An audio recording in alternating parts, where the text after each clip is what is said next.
जय माता दी everyone. Welcome back to my channel Shweta Rajput versatile. तो गाइज, आज मैं आपको बेल्हा देवी के दर्शन करवाने ले जा रही हूँ और उनके बारे में कुछ जानकारी देने जा रही हूँ। तो स्टार्ट करते हैं। कहते हैं कि अगर आप उत्तर प्रदेश के प्रतापगढ़ शहर आए और बेल्हा मंदिर में दर्शन नहीं किया तो समझिए आपकी प्रतापगढ़ यात्रा अधूरी है। बेल्हा मंदिर प्रतापगढ़ की प्राचीन मंदिरों में से एक है, जो देवी दुर्गा के स्थानीय अवतार देवी बेल्हा को समर्पित है। कहते हैं कि शहर बेला, जिसे अब बेल्हा प्रतापगढ़ या प्रतापगढ़ कहा जाता है, का नाम मां बेल्हा देवी से लिया गया है। ये मंदिर शहर की संरक्षक देवी बेल्हा भवानी को समर्पित है। प्रतापगढ़ में माता बेल्हा देवी मंदिर हिंदू संस्कृति और आस्था का प्रतीक है। सई नदी के तट पर स्थित बेल्हा देवी मंदिर में कई सदियों से पूजा अर्चना होती आ रही है और ये मंदिर शक्ति का केंद्र है। कहा जाता है कि बेल्हा देवी शिव और उनकी पत्नी शक्ति का निवास स्थान होने के कारण पूजा का केंद्र बनी। बेल्हा देवी धाम अद्भुत शक्ति वाला है। यहाँ आने पर सच्चे मन से मांगी गई मनौती पूरी होती है। लोग इसी आस्था व विश्वास के चलते आते हैं। धाम में सुविधाओं का विस्तार भी किया जा रहा है। यहाँ प्रत्येक सोमवार व शुक्रवार को मेला लगता है। इसमें हजारों श्रद्धालु आते हैं।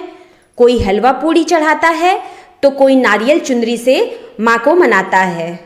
वहीं वर्ष में 2 बार चैत्र व शारदीय नवरात्र में तो भक्तों का हुजूम उमड़ पड़ता है। दूर दूर से लोग माँ के दरबार में मत्था टेकने आते हैं। बहुत से श्रद्धालु नियमित रूप से माँ के दर्शन को आते हैं।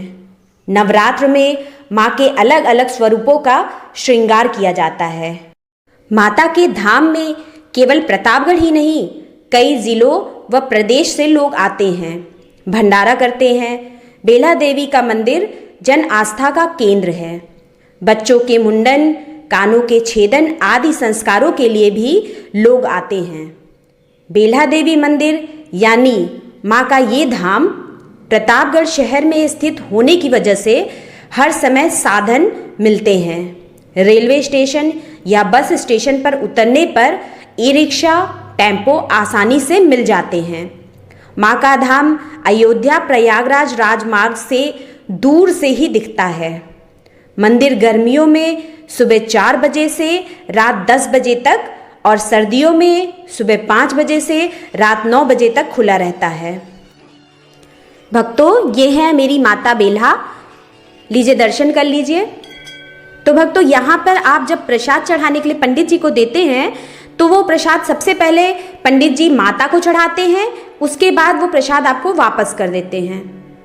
भक्तों, यदि प्रतापगढ़ बेल्हा माता के दर्शन के लिए आ रहे हैं तो आप लोग इलाहाबाद फैजाबाद मार्ग पर सई नदी के तट पर स्थित माँ बेल्हा देवी मंदिर तक पहुँचने के लिए बहुत ही आसान रास्ता है। इलाहाबाद व फैजाबाद की ओर से आने वाले भक्त सदर बाजार चौराहे पर उतरकर पश्चिम की ओर गई रोड से आगे जाकर दाहिने घूम जाएं। लगभग 200 मीटर दूरी पर माँ का भव्य मंदिर विराजमान है।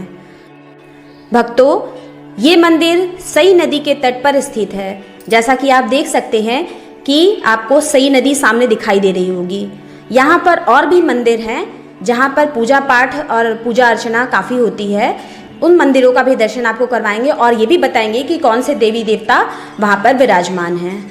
भक्तों, आइए अब सुनते हैं माँ बेल्हा देवी की स्थापना कैसे हुई। भक्तों, इस धाम को लेकर कई किंवदंतियां हैं। पुराणों के अनुसार राजा दक्ष ने एक भव्य यज्ञ का आयोजन किया था। वहां अपने पति शंकर जी के हो रहे अपमान को बर्दाश्त न कर पाने के कारण माता खुद को उसी यज्ञ के हवन कुंड में कूदकर अपनी जान दे देती हैं। इस दुख से विक्षिप्त होकर महादेव माता सती के जले हुए शरीर को लेकर के कई वर्षों तक वन वन घूम रहे थे। पृथ्वी समेत तीनों लोकों में त्राही त्राही मच गया था। इस स्थिति को देखकर भगवान विष्णु ने अपने सुदर्शन चक्र द्वारा सती के शरीर के 51 टुकड़े कर दिए। जहाँ जहाँ सती के शरीर का जो अंग गिरा वहाँ शक्तिपीठ की स्थापना कर दी गई। ऐसा कहा जाता है कि माता सती का बेला यानी कमर वाला हिस्सा यहाँ गिरा, तभी से इसको बेला देवी मंदिर के नाम से जाना जाने लगा। भक्तों, आइए अब हम इस मंदिर में और भी देवी देवता जो विराजमान हैं उनके भी दर्शन करवाते हैं। तो आइए सबसे पहले हम लोग हनुमान जी के दर्शन करते हैं। तो इसी मंदिर में आपको दूसरे जगह पे हनुमान जी का भी प्रतिमा विराजमान दिखाई देगा। यहाँ पर छोटे छोटे मूर्तियों के रूप में और भी देवी देवताओं को विराजमान किया गया है। भक्तों, माँ बेला देवी के मंदिर में अगर आप कुछ क्षण के लिए बैठना चाहेंगे तो आप जैसे ही बैठेंगे कुछ देर बाद आपको ऐसा लगेगा कि आप यहाँ से घर ही ना जाएं, आप यहीं बैठे रहें। इतना सुकून, इतना शांति का अनुभव होता है कि क्या बताऊँ, मैं आपको बता ही नहीं सकती शब्दों में, कि व्यक्त ही नहीं कर सकती। तो अगर आप लोग नहीं गए हैं तो माता बेला देवी के दर्शन ज़रूर करने जाएं। जिनको पता है माता बेला देवी के बारे में तो वो हमें ज़रूर बताएं कि आप लोग भी दर्शन करने जा चुके हैं या नहीं, और जिनको नहीं पता है वो मेरा वीडियो देखने के बाद एक बार दर्शन करने ज़रूर जाएं। और इसके साथ मैं बता दूं कि माता के मंदिर में हनुमान जी के अलावा और भी बहुत से देवी देवता विराजमान हैं, जिनके साथ यहाँ पर एक पीपल का पेड़ है जो बहुत पुराना है, बहुत बहुत पुराना है। यहाँ पर शनि देव की मूर्ति भी विराजमान है। शाम का समय है और बहुत ही अच्छा लग रहा था, वातावरण बहुत ही शुद्ध फील हो रहा था और बहुत ही खुशी का अनुभव हो रहा था। तो आइए आपको हम सामने से दर्शन करवाते हैं शनिदेव के। यहाँ पर शनिदेव को भी विराजमान किया गया है। कहा जाता है कि शनिदेव की पूजा करते समय कभी उनके आँखों से आँखें नहीं मिलाना चाहिए। तो क्या आपको ये पता था? यहाँ पर हनुमान जी भी विराजमान है। इस तरीके से यहाँ पर बहुत सी छोटी छोटी मूर्तियों को रखा गया है।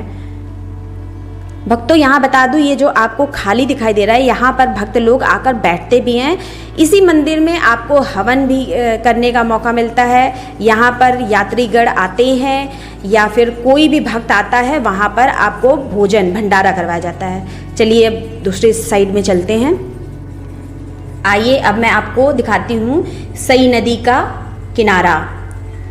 तो भक्तों, यहाँ पर आपको खाने पीने का भी बहुत सा दुकान मिल जाएगा। इसके अलावा आपको श्रृंगार से रिलेटेड, खिलौने से रिलेटेड सारी दुकानें यहाँ पर लगी रहती हैं। यहाँ पर आपको नवरात्रि के टाइम पे बहुत भव्य मेला दिखाई देगा और जैसा मैंने बता दिया है कि सोमवार और शुक्रवार को यहाँ हमेशा मेला लगता है। भक्तों, ये है सई नदी का किनारा। शाम हो चली है, सूरज ढल रहा है।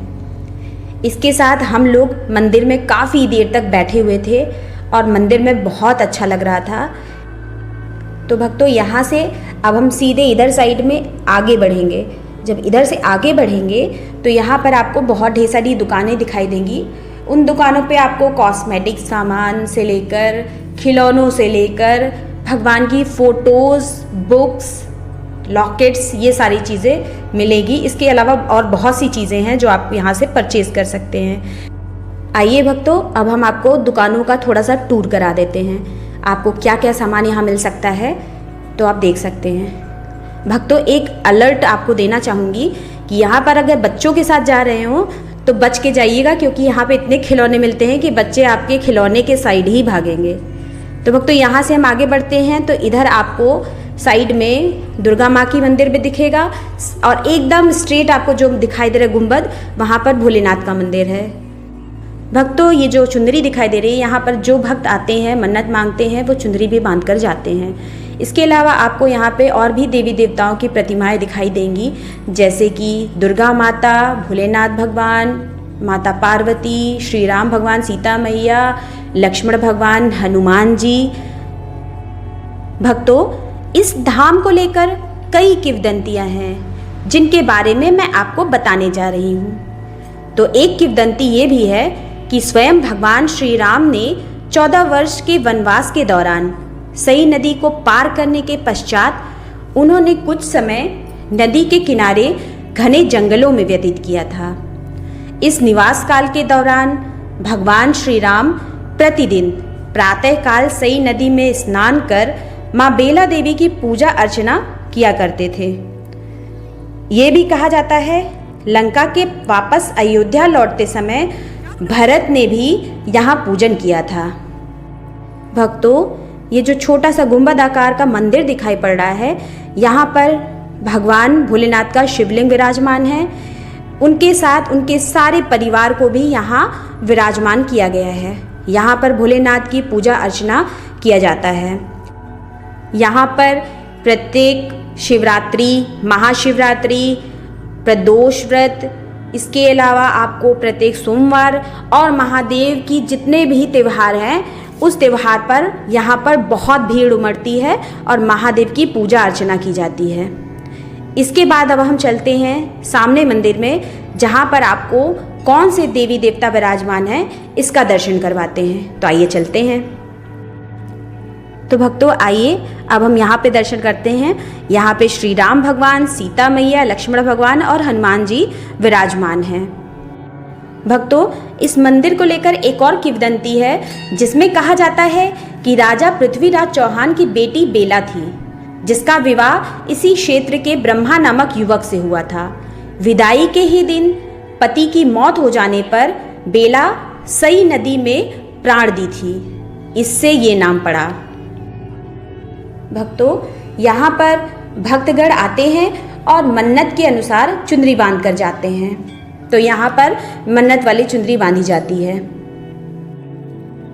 भक्तों, कहा जाता है कि बेला देवी के इस मंदिर का निर्माण अवध राजा प्रताप बहादुर सिंह ने 1811 से 15 की अवधि के दौरान कराया था। प्रतापगढ़ जिले में सई नदी के तट पर मौजूद बेला देवी के इस मंदिर को अवध राज्य का संरक्षण प्राप्त था। मंदिर के गर्भगृह में बेला देवी की पूजा पिंडी यानी पत्थर के कंकड़ के रूप में की जाती है।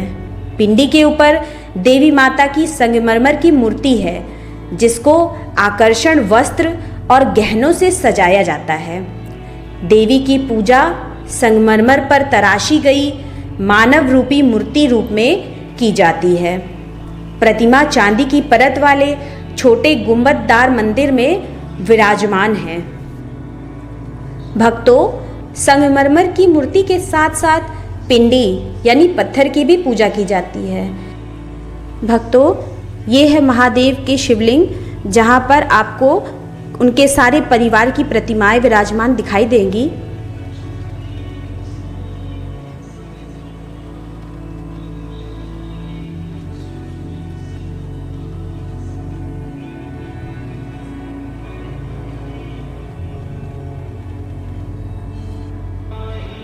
आइए अब हम दर्शन करते हैं हनुमान जी के। तो यहाँ पर हनुमान जी की बहुत ही विशाल प्रतिमा को विराजमान किया गया है। बगल में देवी दुर्गा को विराजमान किया गया है। उसके अलावा यहाँ पर और भी देवी देवता हैं। तो आपको आइए धीरे धीरे करके सभी देवी देवताओं के दर्शन करवाते हैं। भक्तों, यहाँ पर आप देख सकते हैं कि और कौन कौन से देवी देवताओं को विराजमान किया गया है। उन देवी देवताओं के नामों को ऊपर लिख के नामांकित किया गया है। भक्तों, यहाँ पर आपको हनुमान जी, गणेश जी, लक्ष्मी माता, सरस्वती माता, काली माता, संतोषी माता, राधा कृष्ण भगवान और भी कई देवी देवता विराजमान दिखाई देंगे। भक्तों, अगर आप बेला माता के दर्शन करने का प्लान बना रहे हैं तो आप किसी भी मौसम में यहाँ पर आ सकते हैं। और मैं स्पेशली सजेस्ट करना चाहूँगी कि अगर गर्मियों के सीज़न में आप प्लान बना रहे हैं तो आप अपना यहाँ पर रहने का कोई प्लेस सर्च करके रखिएगा और आराम से शाम के टाइम में मंदिर में आकर दर्शन कर सकते हैं। भक्तों, प्रसाद, चुनरी, फूलमाला, नारियल इत्यादि सामान को खरीदने के लिए आपको मंदिर के बाहर ही काफ़ी दुकानें दिखाई देंगी, तो आप वहीं से खरीद सकते हैं। आपको प्रसाद या अन्य सामग्री अपने घर से खरीद कर लाने की ज़रूरत नहीं है। इसके अलावा जो भी भक्तगण अपने घर से प्रसाद स्वयं बनाकर लाकर माँ को चढ़ाना चाह रहे हैं तो बेशक चढ़ा सकते हैं। भक्तों, यहीं पे मैं अपना वीडियो समाप्त करती हूँ। आशा करती हूँ कि मेरी वीडियो आपको बहुत ही जानकारीपूर्ण लगेगी। इसके अलावा अगर मेरी वीडियो पसंद आए तो मेरे चैनल को सब्सक्राइब कर ले जिन्होंने अब तक सब्सक्राइब ना किया हो, और बेल आइकन प्रेस करना बिल्कुल ना भूले, जिससे हमारी आगे आने वाली लेटेस्ट वीडियो की नोटिफिकेशन आपको तत्काल मिल सके। एंड गाइज़, मेरे वीडियो को लाइक एंड कमेंट्स भी ज़रूर करें, शेयर करें अपने फेसबुक, व्हाट्सएप, इंस्टाग्राम पर। तो मिलते हैं दूसरे वीडियो में, तब तक के लिए आप सभी को जय माता दी।